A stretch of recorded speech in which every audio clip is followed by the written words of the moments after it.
Other breaking news that's also emerging right now, this time out of Washington. A woman says the president's U.S. Supreme Court nominee, Brett Kavanaugh, assaulted her when she and Kavanaugh were both in high school. CNN's Jessica Schneider is joining us right now. So, Jessica, first of all, what do we know about this woman and what she says about Kavanaugh, what he allegedly did?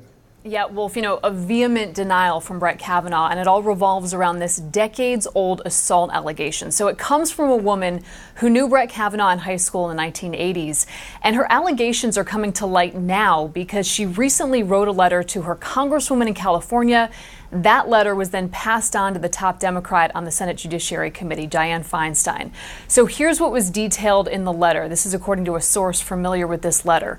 So it was in the early 1980s when this woman attended a party in Maryland with Brett Kavanaugh and other high schoolers. She says Kavanaugh physically pushed her into a bedroom at that party, and along with another male, Kavanaugh allegedly locked the door and played loud music, which the accuser says precluded her from being heard when she yelled for help.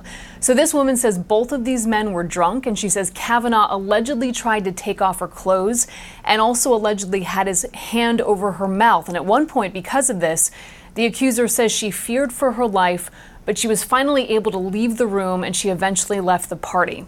Now, there's no indication that this woman ever reported this incident to law enforcement. She says, however, that she, in the years since, has received medical treatment.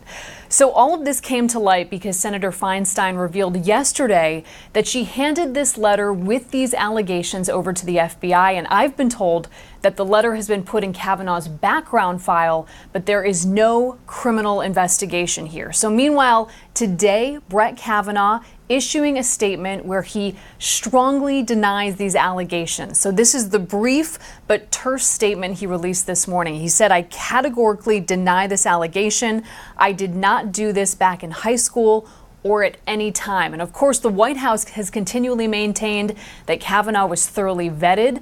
And Republicans, in fact, are circulating this letter here. It's a letter signed by 65 women, front and back here, who knew Brett Kavanaugh when he attended high school between 1979 and 1983. All of them say that the Brett Kavanaugh they know behaved honorably, treated women with respect, Wolf, and they say in the 35 years they've known him, he's always treated women with respect. So the question is here, will this have any impact on the vote on this nomination? We know the Senate Judiciary scheduled to vote on this on Thursday, and then it will move to the full Senate. But of course, that will be the last week in September. But Wolf, two crucial senators for that vote, Republicans Susan Collins and Lisa Murkowski. So could this decades-old allegation influence their vote at all? We know that Senator Collins has a pre-scheduled phone call with Brett Kavanaugh today. That is still set to happen.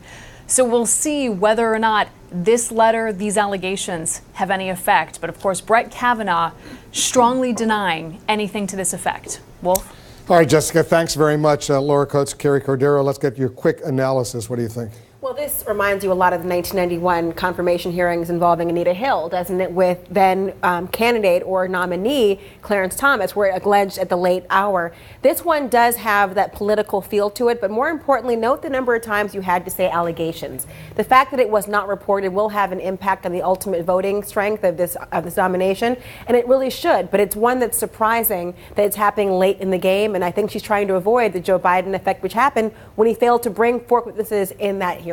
Well, the big difference, though, of course, is that we know who Anita Hill was, and she appeared in person. This is an anonymous allegation, and I just think it's so important to emphasize that this person, at least in the article that's been written so far in the New Yorker, has not been identified. She has sent a letter, but she is not willing so far to speak publicly. And so with Judge Kavanaugh denying the allegation so strongly, we'll have to wait and see if there's any other credibility behind what right now is simply an anonymous allegation. We'll stay on top of this. We'll stay on top of all the breaking news.